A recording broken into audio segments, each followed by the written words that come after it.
My Lord and my God, I firmly believe that you're here, that you see me, that you hear me.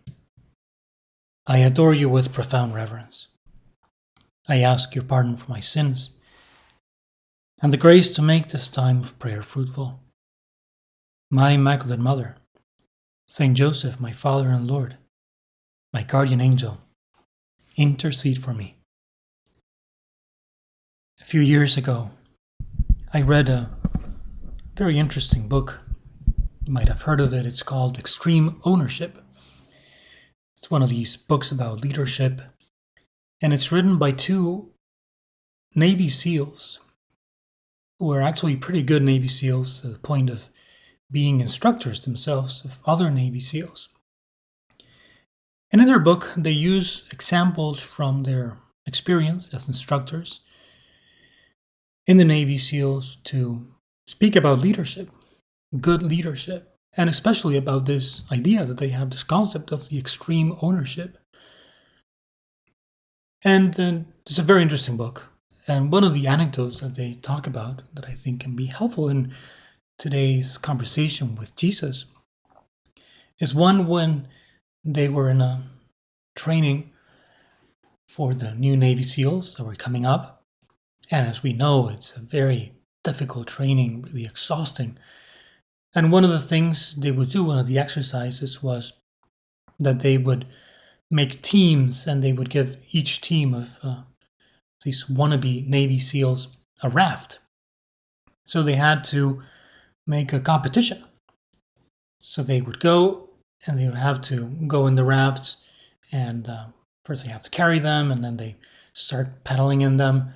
They had a point where they had to turn and come back, and they would make a competition. So the last team had, the first team, the team that came first, got to rest. The rest had to continue.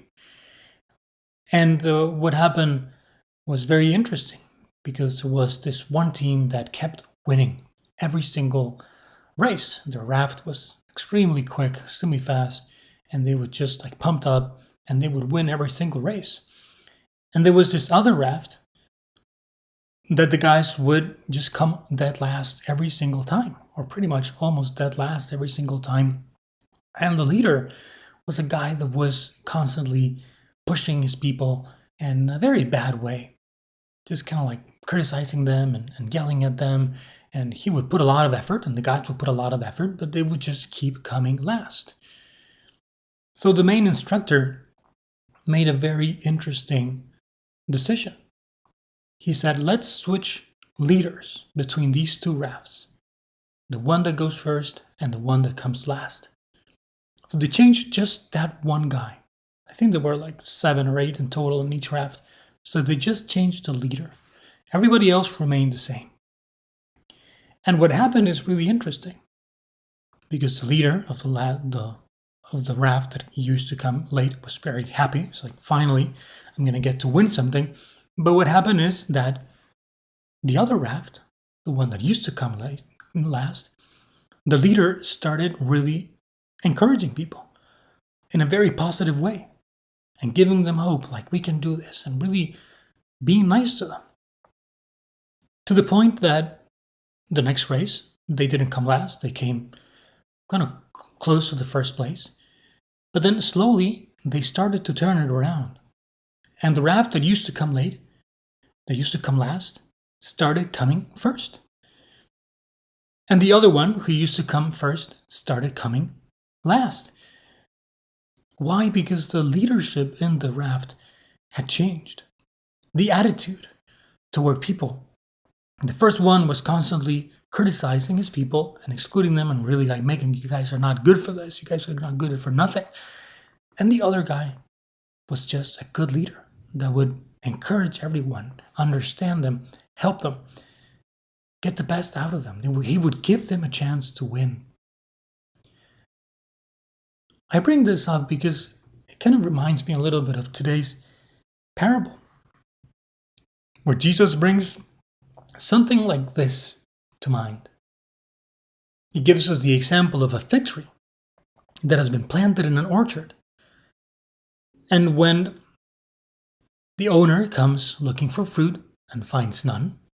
He says to the gardener, "For 3 years now I have come in search of fruit on this fig tree, but have found none. So cut it down. Why should it exhaust the soil?" A reaction that seems quite normal in the times that we live. We live in a hectic world where we want results now. We want to see fruits now. We want to get money now. Everything now. And we tend to very easily discard things and people. This that we call now the cancel culture is not only for cultural things or ideas or history, but also about people. And we can easily fall into this without really wanting it. This mentality of canceling people out, of discarding them because they're not good, because they're not giving us all the fruit that we expect from them. Because we try to give them a chance or another chance, but they don't respond, so we just cancel them. We discard them. We push them away. He's not good. Let's move on to someone else. And we do this unconsciously sometimes with friends, with siblings, with coworkers, with people that we meet on the street. We judge them because of their appearance, because of the way they behave, because of something they said, and we just cancel them. We discard them. But Jesus in this parable is telling us, with the example of this man that does something similar with this fig tree.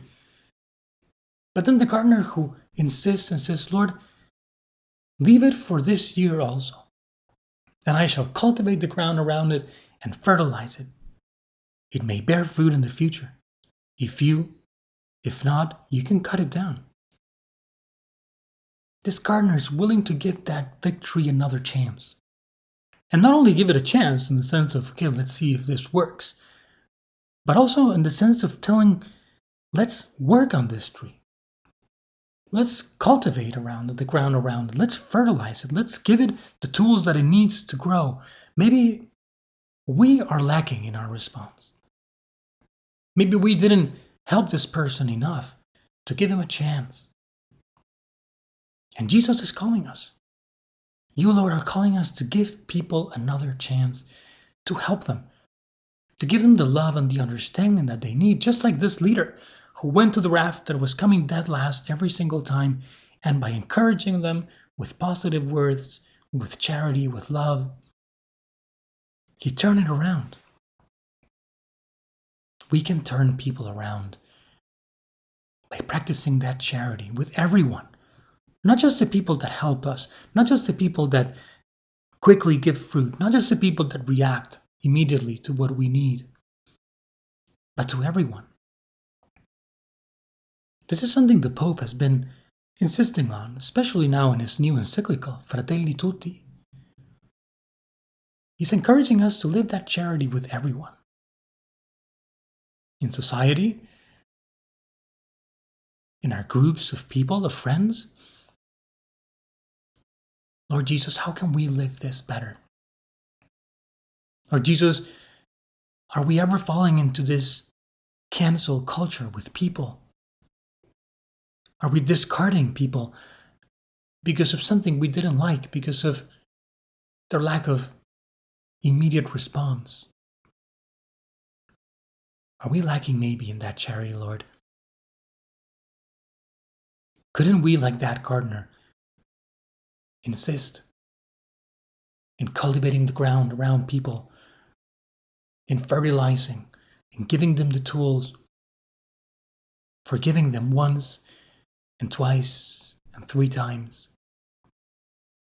If we give people a chance, with the grace of God, we might turn them around. We might, by giving them that mercy and living that charity with them, make them better. That is what Jesus do with us all the time. Help us do it with others. Help us live that charity with everyone, because everyone is our brother and our sister. I thank you, my God, for the good resolutions, affections, and inspirations that you have communicated to me in this meditation. I ask your help to put them into effect. My Immaculate Mother, Saint Joseph, my Father and Lord, my guardian angel, intercede for me.